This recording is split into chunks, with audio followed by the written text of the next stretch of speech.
What's good, YouTubers and YouTubettes? This is JB Sports back again with another one. Pro Bowl wide receiver DeAndre Hopkins, B-Hop, has come to agreement with the Arizona Cardinals, a 2-year, $54.5 million extension with $42.5 million guaranteed, which will keep the Pro Bowl wide receiver in Arizona to 2024. He was scheduled to make $12.5 million in 2020, but now he'll be making $18.8 million per season. During the offseason, he was traded from the Houston Texans along with a fourth-round draft pick, which the Texans used in this past draft in March. He was traded to Arizona for running back David Johnson, and a second-round draft pick, which the Texans used in the March draft, and a fourth-round draft pick in 2021. It was assumed that once he arrived in Arizona that he would get a contract extension, because everybody knew that was the reason why he left Houston, because he was in a contract dispute with the Houston Texans organization. Bill O'Brien, a.k.a. B.O.B., was saying that, he was constantly asking for a contract extension, and they have a team policy that they don't extend players with more than 2 years left on their contract. Therefore, they wasn't willing to negotiate with Hopkins. Hopkins wasn't happy, and there was a lot of other stuff that Bill O'Brien said. He said DeAndre Hopkins was bringing his baby mama drama around the team facilities. Bringing, and they said he didn't think that was a good look. He's got multiple baby mamas, and he was bringing them around the facility, and he didn't think that was a good look, particularly for the young player. So they kind of basically washed their hands of the situation and traded him to Arizona. Now, DeAndre Hopkins is a big-time player, arguably the best wide receiver in the NFL. The only other wide receivers that you maybe can make an argument against him is Michael Thomas in New Orleans and Julio Jones in Atlanta. That's the only two that you can make a plausible argument that are better than DeAndre Hopkins. The man that's had 1,000 yards in receiving in 5 of his 6 seasons, and most of those seasons was him putting up them numbers with backup quarterbacks taking snaps under center, not starting caliber quarterbacks. His last 2 years, last 3 years. Of the 6 years, he's played with Deshaun Watson. He's played with Deshaun Watson. And Deshaun Watson, rookie year, he got hurt early in the season. I think he got hurt in game number... I know it was in the first half of the season. He maybe played 5 or 6 games, got hurt. They were like 3-3.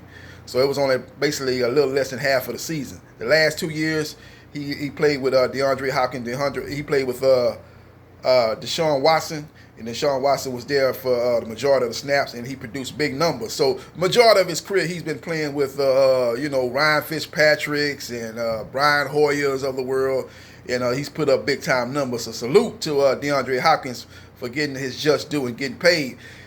Before this contract was signed, he was the 6th highest paid wide receiver, making less than players like T.Y. Hilton and Jarvis Landry and Odell Beckham Jr. and Stephon Diggs. Players of that caliber was making more than him before this contract signed. Obviously, Michael Thomas had just signed his big contract, so he was the 6th highest paid receiver. This here puts him up in the upper echelon of wide receivers. And I think only wide receiver that's going to be making more than him is Michael Thomas per season. So he gets his just due, man. So it's a good thing, man. We'll see what happens. Arizona's looking to make the playoffs this year. They had one of the best offensive rookies of this past generation in quarterback last year that played well. I believe he won the Rookie of the Year, if I'm not mistaken, in Kyler Murray. If he won the Rookie of the Year last year, if he didn't, he was right up there with the top rookies of the 2019 season. He's got him up taking snaps under center. He's got the old reliable veteran, Larry Fitzgerald, there on the opposite side. They've got a bright future, man. They've got some players on defense who can make plays, and they're looking to challenge the San Francisco 49ers for NFC West supremacy. And we'll see what happens, see what transpires coming into the 2020 season.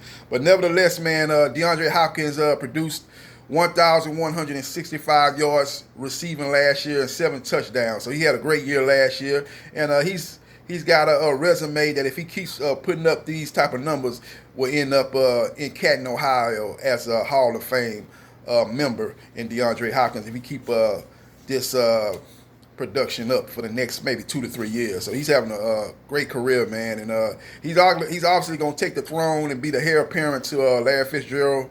When he leaves and retires, he'll be the elder statesman, and he'll be basically one of the team leaders, and he basically going to take that throne from Larry Fitzgerald. DeAndre Hopkins tweeted on his Twitter page, "I can see clearly now the rain is gone." Remember that old Johnny Nash, old reggae singer? I can see clearly now the rain is gone. Oh yeah, he tweeted that on his Twitter page, and that just let you know that he's paid, he's happy, and he's in a better situation that he's not. He got his money, got his ducats overflowing out of buckets, and he's happy about that situation, man. We'll see what happens, and we'll see what transpires. But again, DeAndre Hopkins and the Arizona Cardinals have reached an agreement on a contract extension that will pay the wide receiver 2 years, $54.5 million, $42.5 million guaranteed, $18.8 million per season. And the total sum of the contract, which is 5 years, is $94 million. Ah, holla. The boy said, let me head to the bank and cash that guarantee. Cash that guarantee of $42.5 million. And we'll see what happens. That'll be spread out over the years of the contract, but that's guaranteed. He's going to get that. He's going to get that money.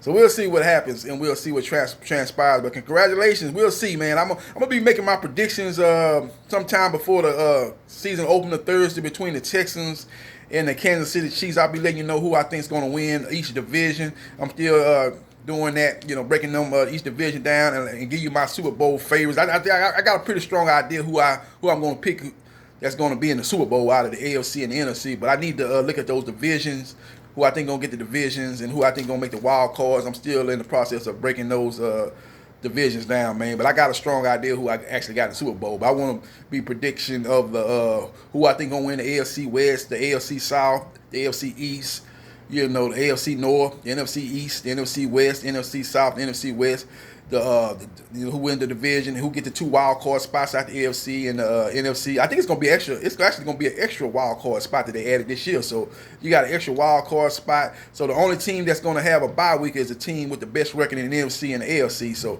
I'll be breaking all that down to give you my Super Bowl 2 teams to give you my Super Bowl win. I'll be breaking that down for you in a couple of days before the season opener Thursday, maybe tomorrow. I think today is Tuesday. The opener, the Kansas City Chiefs host the Houston Texans, will be Thursday.